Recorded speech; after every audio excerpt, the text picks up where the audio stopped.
So, Tesla sales are down because of brand damage and people thinking Elon is too political. Everyone's calling Tesla swastikars, and how do we stop it? Well, we go ahead and put an AI in the car that just a couple of days ago had, let's call it an episode, if you will. Look, just to be clear, I drive and own Teslas. I don't think Elon is a Nazi, but I don't think this necessarily helps anything because it further brings together kind of everything going on in the AI, which can very quickly become political space, as shown by the event Grok went through a few days ago, by now putting Grok on every Tesla from the last 5 years. And not only that, doubling down on it, they are advertising it on the configurator now, saying that Grok AI is available. Now, I don't mean to come out the gate so negative, I'm sorry, but there's many use cases I can think of having an advanced generative AI assistant within the car for controlling all kinds of functions, especially coupled with FSD, the idea of giving cars an AI that can make like a designated touring route, and you could just ask Grok, hey, give me a tour of the city, show me the coolest locations nearby, and then the car drives itself nearby all of the most beautiful locations in any region you want to tour. That would be great. Or also for route planning, like, hey, can you show me a highly rated Thai restaurant on the way home, or show me all of the great barbecue places around the V3 superchargers on my drive. You know, just getting context a little bit better would be great, and that would be impressive, but honestly, that's not actually what Tesla did, because right now, Grok AI in the car doesn't do any vehicle commands. It's really just a chat bot, which in my opinion is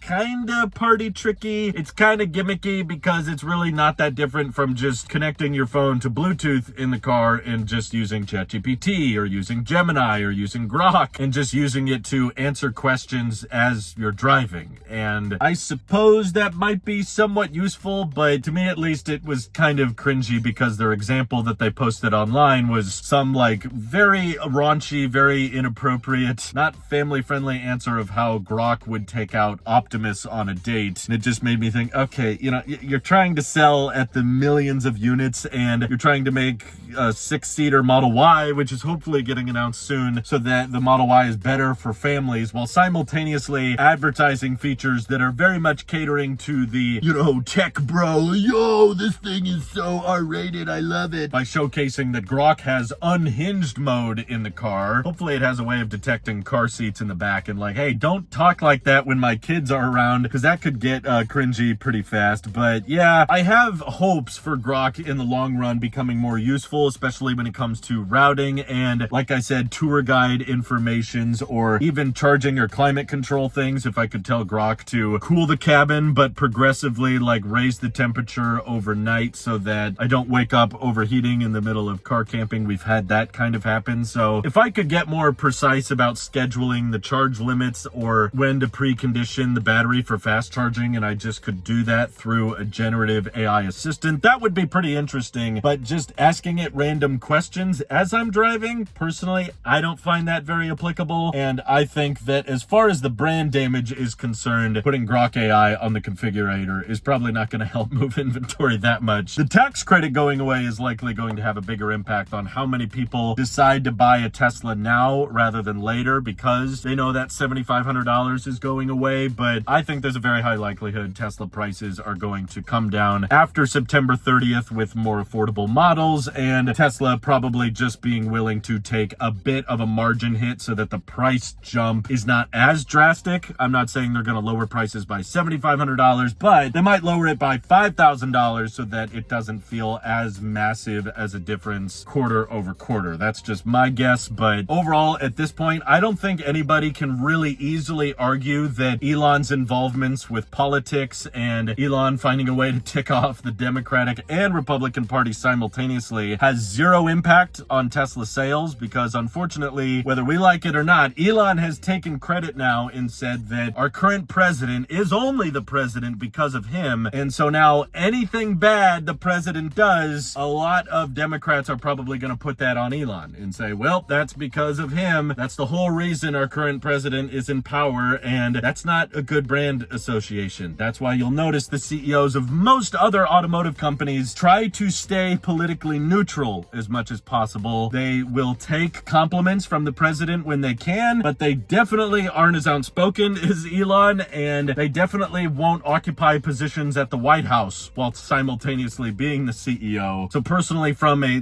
brand health perspective, I don't think it's a great idea for Grok to be so headlining as a feature, at least right now when it can't really do much else besides tell jokes or answer math questions as you're driving. I guess, do people need that? But how do you guys feel about Grok being in the car? Does it make you more or less interested in Teslas? Let me know your thoughts down in the comments below, and thank you to everybody supporting this channel directly. It seriously helps us out a ton, as does just watching these videos. So thanks again. Have an excellent rest of your day.